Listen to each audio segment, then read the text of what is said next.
Jeff Bezos and his fiancée Lauren Sanchez have arrived in Venice along with a slew of famous guests ahead of their wedding this weekend.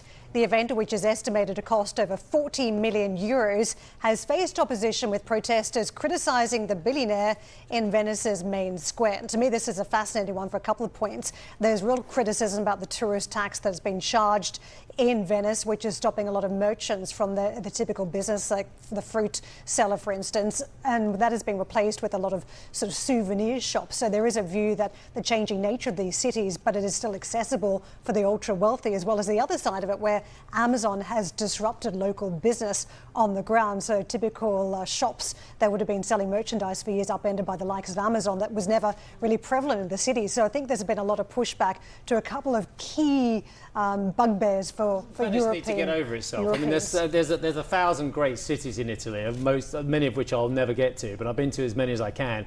Venice is all right, but I mean, it's not the be-all and end-all. There's hundreds of beautiful towns and cities in Italy which can, would love to have Jeff Bezos spending millions of dollars. If you think about the GAFA, as it was called in Europe, and this was from the French perspective, the upending of industry thanks to these big American tech companies. Venice has been in decline flashy since the 19th century, Karen. on the shores or on the canals, right in the face of some of the locals. I think I have to say, Steve's got a point. Everywhere in Italy is an alluring place to get married. My favorite part about watching this whole wedding unfold is just seeing the guest list, and it's just a reminder of Amazon's reach to see the Kardashians there. And don't you have your mates to your wedding and your family rather than the most famous people? Isn't that what we're supposed to do? Or people who are employed by MGM and in the next movie that is coming out. Glamorous. I wouldn't put myself in the same category as Jeff Bezos.